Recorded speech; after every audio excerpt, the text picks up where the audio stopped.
नमस्कार, पद्मेश 24/7 में आपका स्वागत है। मैं हूं अर्चना मिश्रा।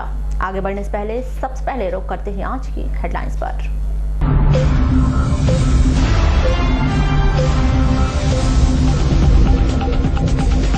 नो एंट्री में घूम रहे 14 ट्रैक्टर जब्त, यातायात विभाग की कार्रवाई। बड़ी कुमारी की एक किराना दुकान में लगी आग, लाखों की सामग्री जली। नौतपा के पहले दिन ही गर्मी ने दिखाई तेवर, तापमान 44 के पार। और जिला अस्पताल में डायरिया से पीड़ित बच्चों की बढ़ी संख्या, जमीन पर बेड लगाकर हो रहा उपचार। और अब खबरें विस्तार से। भीषण गर्मी के चलते जहां एक ओर तापमान काफी तेजी के साथ बढ़ रहा है, वहीं ग्रामीण क्षेत्रों में गर्मी की वजह से डायरिया के मरीजों की संख्या में भी इजाफा हुआ है।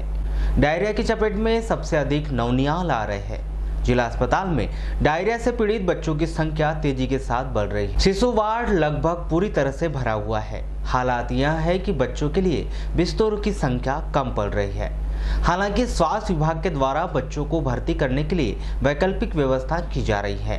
इस संदर्भ में दूरभाष पर चर्चा के दौरान CMHO RC पनिका ने बताया कि भीषण गर्मी के कारण ग्रामीण क्षेत्रों में डायरिया बढ़ा है, लेकिन स्वास्थ्य विभाग की ओर से ग्रामीणों को हिदायत दी जा रही है। साथ ही ORS के पैकेट भी ग्रामीण स्तर पर बंटवाए जा रहे हैं।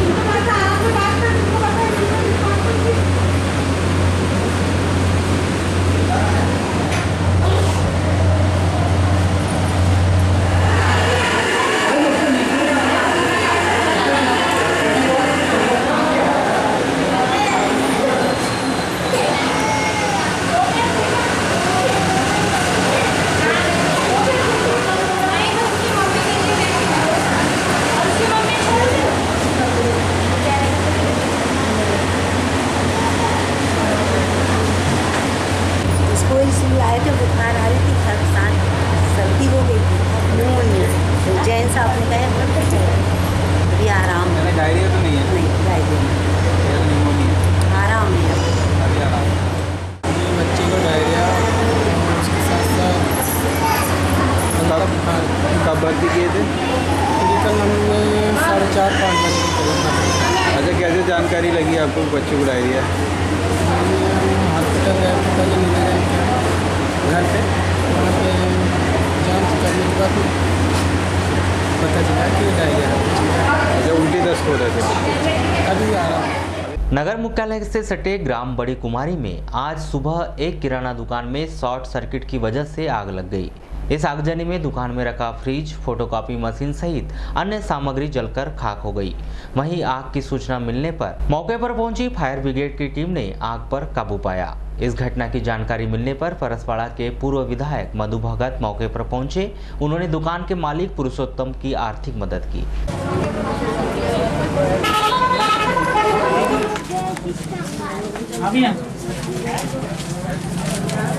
हाँ,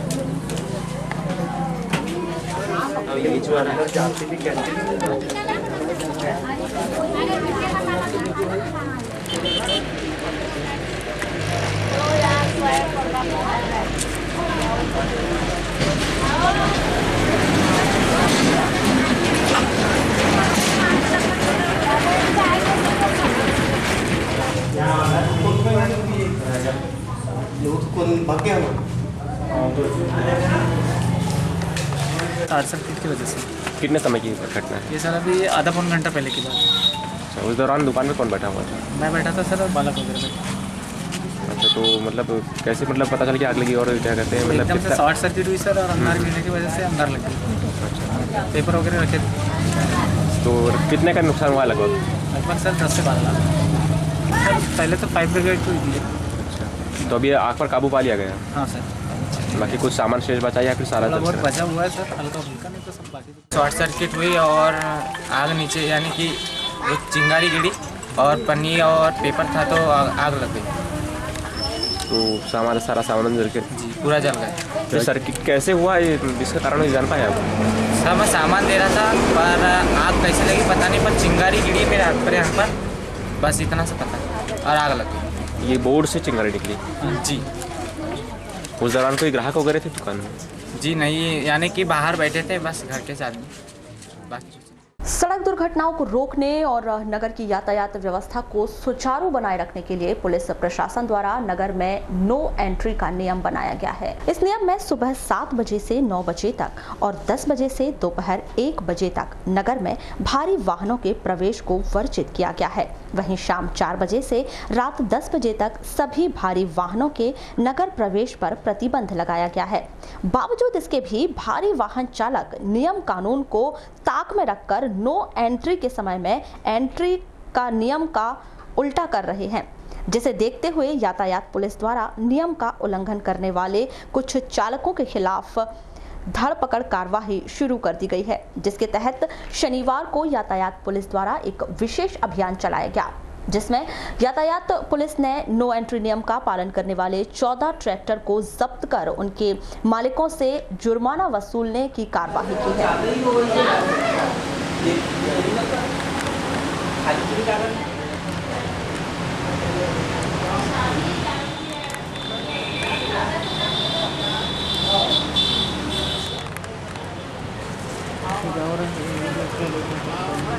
चूँकि शहर में नो एंट्री लगती है और नो एंट्री में बहुत सारी गाड़ियाँ मेरे द्वारा मतलब देखा गया है बार बार कि ना नो एंट्री में भारी वाहन चल रहे हैं 6 चक्का गाड़ियाँ, और तो इसीलिए नो एंट्री का विशेष अभियान चला था, जिसमें मैं सुबह मॉर्निंग में आके करीबन 12-14 गाड़ियाँ बड़ी पकड़ के लेके आई हूँ। ये नो एंट्री में आ गई थी इसलिए इनको लेके आए। मैडम क्या कार्रवाई की जा रही है? इनके अगर पेपर कंप्लीट होंगे तो फिर 500 का चालान कटेगा, और अगर पेपर कंप्लीट नहीं होंगे तो 500 से ज़्यादा का चालान पर पेपर के हिसाब से चालानी कार्रवाई की जाएगी। मैडम नो एंट्री कब से कब तक लगी हुई है? सुबह 7 से 9 बजे तक लगती है, उसके बाद 10 से 1 बजे तक लगती है, फिर शाम को 4 बजे लगती है, जो रात को 10 बजे खुलती है। जिले के बच्चों व युवाओं में प्रतिभा कूट कर भरी हुई है, जो समय समय पर पूरे जिले को गौरवान्वित करती रही है। बात खेल जगत की करें या किसी अन्य विधाओं की, जिलेवासी किसी भी क्षेत्र में कम नहीं है। जिले के खिलाड़ी सुविधाओं के अभाव में भी विभिन्न प्रतियोगिताओं में जिले का नाम रोशन कर स्वर्ण व कांस्य पदक प्राप्त करते रहते हैं। इसी कड़ी में 26 से 30 मई तक होशंगाबाद में आयोजित 48वीं स्टेट स्विमिंग चैंपियनशिप प्रतियोगिता में शामिल होने के लिए जिला तैराकी संघ के 14 तैराक खिलाड़ी शनिवार को होशंगाबाद के लिए रवाना हुए, जिनकी रवानगी के पूर्व कलेक्टर कार्यालय में कलेक्टर दीपक आर्य और अपर कलेक्टर शिव गोविंद मरकाम ने सभी तैराक खिलाड़ियों का फूल माला के साथ स्वागत किया, जहां तैराक संघ द्वारा बच्चों व उपस्थित जनों को खेल नियम की शपथ दिलाई गई। बालाघाट जिला तैराकी संघ के सभी नियमों का पालन करूंगा। नियमों का पालन करते हुए समस्त तैराकी के नियमों का पालन करते हुए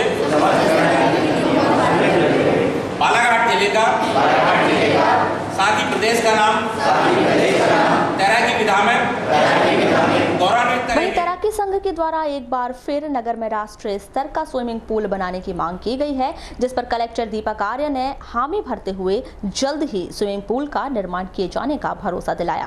लोग कर रहे हैं, लेकिन हम दूसरा जगह एक देखा हुआ है कि आप लोगों ने मैंने जो पता किया स्विमिंग पूल का रुकने का कारण ये था कि स्टैंडर्ड स्टैंडर्ड साइज का स्विमिंग पूल आप लोग चाह रहे थे, जो कि नहीं मिल पा रहा था, और वो जो है तो उसके लिए जगह शायद भी वो पर्याप्त नहीं है, जगह वो नहीं है जगह के हिसाब से, इसलिए हम लोगों ने तो एक दूसरी जगह ही अभी निकाली है। इसके साथ हम लोगों ने चर्चा के दौरान एक जगह हम लोगों ने ढूंढा है, जगह हम लोग आरक्षित कर रहे हैं, स्विमिंग पूल आरक्षित कर रहे हैं। स्विमिंग पूल आपको जब भी आए तो ये जगह आपकी आरक्षित रहे। जी स्विमिंग पूल लाने का प्रयास हम लोग करेंगे, लेकिन मैं एंश्योर नहीं कर पाऊंगा, मैं ले जाऊँगा, कोशिश करता रहूँगा, क्योंकि जगह मैं आरक्षित करता हूँ। जब भी आपका आएगा कम से कम वो आपस खत्म हो जाएगी, लेकिन फिर उसका जब आएगा फिर जगह ढूंढनी पड़ेगी, वो करेंगे। कोशिश हम लोग ये करेंगे पूरी, मतलब अपने उससे लगेंगे कि हम लोग इसमें आपका स्विमिंग पूल दिलवा पाए। आपको बता दें कि पूर्व मुख्यमंत्री शिवराज सिंह चौहान ने 18 फरवरी 2009 में मुलना स्टेडियम मैदान में उच्च स्तरीय स्विमिंग पूल बनाने का भूमि पूजन किया था।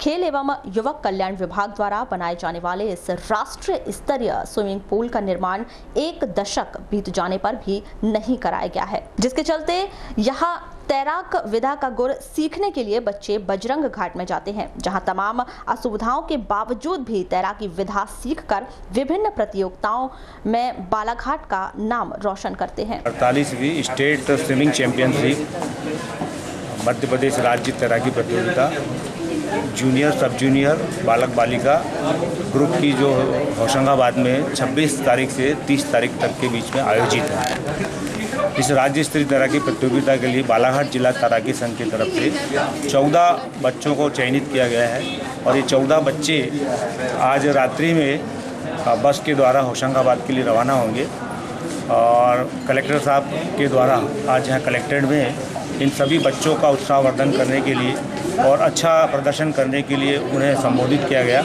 और फूल माला के द्वारा उन सब बच्चों को सम्मानित किया गया। बामसेफ एवं भारत मुक्ति मोर्चा द्वारा शनिवार को बैहर रोड स्थित अंजुमन शादी हॉल में 1 दिवसीय प्रबोधन शिविर का आयोजन किया गया। आयोजित इस शिविर में शिक्षा एवं स्वास्थ्य, बढ़ती बेरोजगारी, ईवीएम की पारदर्शिता व SC/ST उत्थान सहित अन्य विषयों पर वक्ताओं द्वारा अपने विचार रखे गए, जिसमें बामसेफ एवं भारत मुक्ति मोर्चा के राष्ट्रीय अध्यक्ष बामन मेश्राम सहित अन्य वक्ताओं ने वर्तमान में हुए ईवीएम से चुनाव को गलत बताते हुए आगामी समय में पूरे देश में आंदोलन किए जाने की बात कही। साथ ही बीजेपी व चुनाव आयोग पर कई सवाल उठाए। आयोजित इस शिविर को संबोधित करते हुए बामसेफ भारतीय मुक्ति मोर्चा के राष्ट्रीय अध्यक्ष बामन मेश्राम ने बताया कि 8 अक्टूबर 2013 में उच्च न्यायालय ने चुनाव आयोग को ईवीएम की पारदर्शिता का पालन करने और वीवीपैट में लगी हुई पर्चियों से मतगणना व प्राप्त मत का मिलान करने के निर्देश दिए थे, लेकिन चुनाव आयोग ने इसका पालन नहीं किया। उन्होंने मौजूदा सरकार पर चुनाव आयोग के साथ मिली भगत करने का आरोप लगाते हुए बीजेपी पर सत्ता हथियाने का आरोप लगाया। साथ ही इसके विरोध में पूरे देश में जन आंदोलन करने की बात कही। अंजुमन शादी हॉल में आयोजित इस शिविर के संदर्भ में की गई चर्चा के दौरान बामसेफ के प्रदेश प्रभारी रविंद्र माली ने चुनाव आयोग को चोर की संज्ञा देते हुए भारतीय जनता पार्टी और कांग्रेस पार्टी पर एक ही सिक्के के 2 पहलू बताते हुए मौजूदा समय में चुनी गई सरकार को जनता की नहीं बल्कि ईवीएम द्वारा चुनी गई सरकार बताया। जब उन्होंने जानकारी दी तो बड़ी हस्तक करने वाली जानकारी दी। उन्होंने कहा कि And to restore the confidence of the voters, it is necessary to set up EVMs with VVPAT system because vote is nothing but an act of expression which has immense importance in democratic system. ये para number 29 में supreme court ने 8 अक्टूबर 2013 में judgement दिया। उसका हिंदी अनुवाद में आपको पढ़ के सुना। मुक्त और निष्पक्ष चुनाव के लिए पेपर ट्रेल अनिवार्य। आज यहाँ बामसेफ एवं भारत मुक्ति मोर्चा जो इस देश में सामाजिक संगठन है, इस देश में इलेक्ट्रॉनिक वोटिंग मशीन के माध्यम से जो चुनाव में जो गड़बड़ी घोटाले हो रहे हैं, जो पेपर ट्रेल पर्ची का जो उपयोग जिस मकसद के लिए सुप्रीम कोर्ट ने जो आदेश दिया चुनाव आयोग को, और जनता का पैसा जो 36,000 करोड़ से भी ज़्यादा देश की प्रधानमंत्री नरेंद्र मोदी को चुनाव आयोग को देना पड़ा, जो बामसेफ के राष्ट्रीय अध्यक्ष बामन मेश्राम साहब के सुप्रीम कोर्ट में जो केस लगी थी ईवीएम के संदर्भ में, जो पेपर ट्रेल मशीन के साथ जो लगी हुई पर्ची है उसकी रिकाउंटिंग होनी चाहिए, इस संदर्भ में जो केस थी इसकी 24 अप्रैल 2017 को सुप्रीम कोर्ट ने हमारे लोगों के फेवर में वो फैसला दिया। लेकिन बावजूद इसके चुनाव आयोग सुप्रीम कोर्ट के दिए हुए फैसले को, सबसे पहले तो 8 अक्टूबर 2013 में ये फैसला दिया गया इलेक्ट्रॉनिक वोटिंग मशीन के साथ ईवीएम के साथ paper trail machine, paper verifiable audit paper trail लगाने की जो फैसला सुप्रीम कोर्ट ने दिया, और 2013 से लेकर 2018 के उत्तर प्रदेश के विधानसभा चुनाव होते हैं 17 में, उसके बाद ये 24 अप्रैल 2018 को ये फैसला आता है। नौतपा के पहले ही दिन सूर्य देवता के तेवर प्रचंड नजर आए। पहले दिन तापमान का पारा 44 डिग्री सेल्सियस रिकॉर्ड किया गया। गर्मी से वैसे ही मानव जनजीवन हलाकान है, उस पर नौतपा की भीषण तपिश से लोग परेशान नजर आए। जानकारों का मानना है कि अभी गर्मी और भीषण रूप धारण कर सकती है।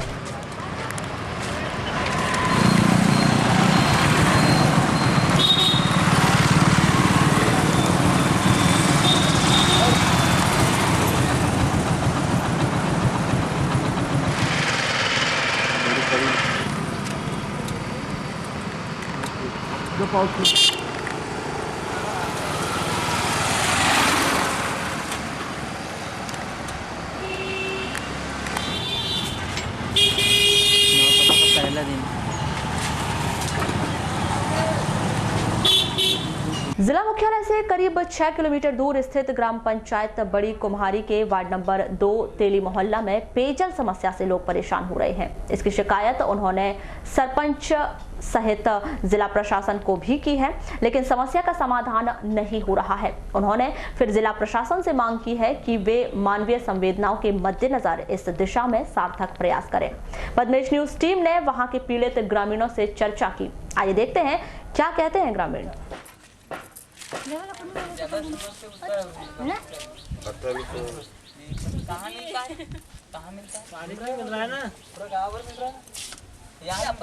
उधर तो गया नहीं समझ रही है वो कुछ करते क्यों नहीं। पानी की बहुत ज़्यादा समस्या है। अच्छा, कब से समस्या जा रही है? ये साल भर हो गया। तो आप लोग व्यवस्था कैसे कर पाते हैं पानी? हेडपम्प से लाना पड़ता है। तो आप लोग लाना पड़ता है पानी। इस समस्या से कभी अवगत कराया किसी को? हाँ, 198 पे 181 पे फ़ोन लगाएं एक बार, तो उसने एक बार तो मैसेज आ गया कि आपका काम हो चुका है, लेकिन काम कुछ भी नहीं हुआ है। कि आपका काम हो चुका है बोले, लेकिन काम हुआ नहीं। कितने समय पहले की बात है? अभी 1-1.5 महीना पहले की बात है। फिर उसके बाद एक बार और फिर उसी पे कंप्लेंट किया हूँ, वही रिप्लाई।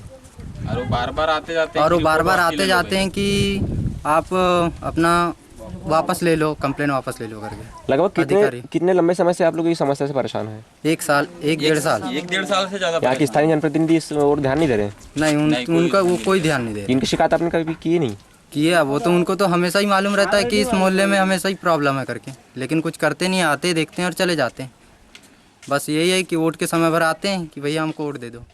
2 साल से समस्या है। अच्छा, तो आप लोगों ने कभी इस ओर ध्यान नहीं दिया? बताओ सरपंच लोगों को, किसी को, तो बोलते हैं कि ये पंचायत का काम नहीं है, वो आगे वालों का काम है। पंचायत का काम क्यों नहीं है? पंचायत वाले को नहीं है बोलते हैं इसका। ये क्या ये वार्ड ग्राम पंचायत में आता है या फिर नगर? ग्राम पंचायत में तो आता है, तो बोलते हैं कि ये आगे से है इसका संबंध। कम से कम 1 किलोमीटर दूरी से लेकर हैं। कहाँ से? हैंडपंप से या फिर कहीं और से? तो पानी आपको पर्याप्त मात्रा में मिल जाता है या फिर और कहीं से व्यवस्था करना पड़ता है? पर्याप्त मात्रा में नहीं मिलता, पर लांच पड़ता है हम लोग को दूर से। ग्रामीण थाना क्षेत्र अंतर्गत ग्राम कोसमी रोड किनारे खड़ा एक 10 चक्का ट्रक चोरी हो गया, जिसकी कीमत 3.5 लाख रुपए बताई गई है। ग्रामीण पुलिस ने अज्ञात आरोपी के खिलाफ मामला कायम कर जांच शुरू कर दी है।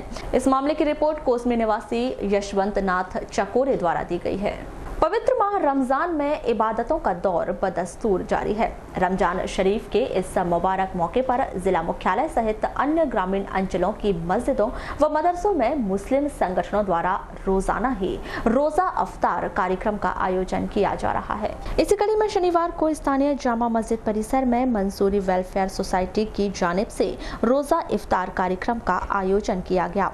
आयोजित इस कार्यक्रम में मंसूरी वेलफेयर सोसाइटी के सदस्यों ने मस्जिद पहुंचने वाले तमाम रोजेदारों का इस्तकबाल कर एक निश्चित समय अवधि में रोजेदारों को इफ्तार कराया। साथ ही अमनो अमान की सामूहिक रूप से दुआएं की।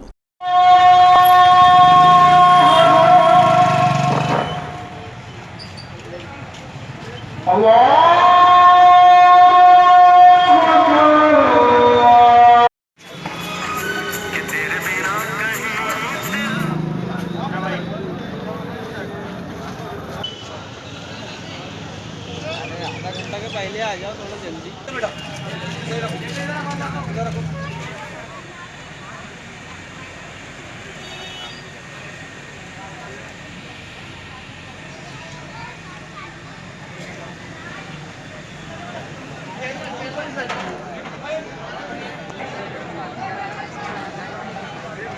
मामले के संदर्भ में की गई चर्चा के दौरान मंसूरी वेलफेयर सोसाइटी के सचिव अब्दुल खालिफ कुरैशी ने बताया कि हर साल की तरह इस साल भी जामा मस्जिद परिसर में मुस्लिम बंधुओं द्वारा रोजाना रोजा अफ्तार किया जा रहा है। आज मंसूरी वेलफेयर सोसाइटी की जानिब से रोजा अफ्तार कराया गया है। हर साल की तरह इस साल भी इस्लामिक कमेटी के मस्जिद के सामने में रोजा अफ्तारी काम बाकायदा हर दिन यहाँ पर चल रहा है और इसी गाड़ी में आज मंसूरी वेलफेयर सोसाइटी की जानिब से रोजा अफ्तारी का काम रखा गया है और इसमें सभी लोग मतलब तहजील से अपना जुड़े हुए हैं और इस काम को अंजाम दे रहे हैं और हमारी सबसे अल्लाह से गुजारिश है कि सबके रोज़ों को कामयाब करें सबकी उम्मीदों का हमने कहा क्योंकि नेक गाँव पर हमारी कमेटी को नवा वारासिवनी के वार्ड नंबर 11 में नालियों की नियमित साफ सफाई नहीं होने से गंदगी का अंबार लगने लगा है, जिससे वार्डवासी परेशान हैं। वार्डवासियों ने नगरपालिका प्रशासन से साफ सफाई की गुहार लगाई है। इस मामले में नगरपालिका अध्यक्ष विवेक पटेल ने कहा कि इस समस्या का समाधान कर दिया जाएगा।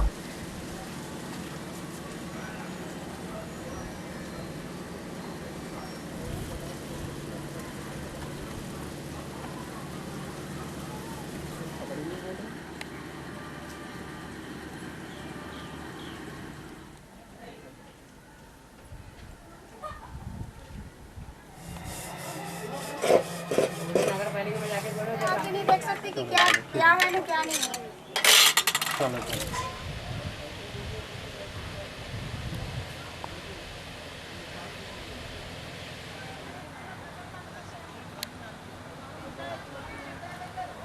महीना भर हो गया जी नहीं हो रही है तो अभी क्या परेशानी होती है आप लोगों को? हाँ, वो लकड़ी से सफाई करते हैं पानी ये करने के लिए, जी तो वो पानी पास हो जाता है तो कचरा जहाँ का वहाँ रह जाता है। गंदगी भी हो रही होगी? गंदगी भी होती है, मच्छर का भी प्रकोप बढ़ रहा होगा। हाँ, तो सफाई क्यों नहीं हो रही है?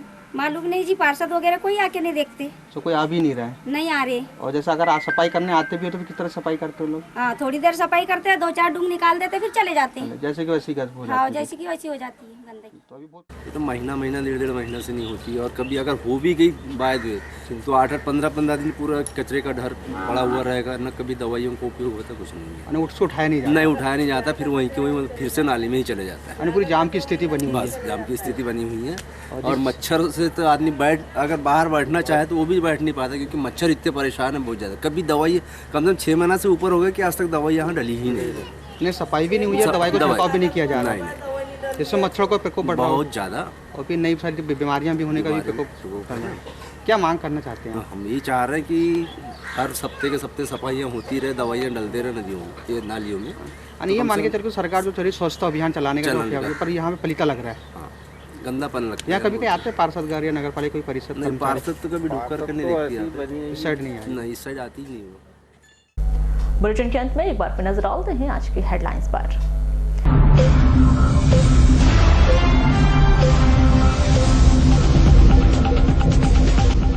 नो एंट्री में घूम रहे 14 ट्रैक्टर जब्त, यातायात विभाग की कार्रवाई।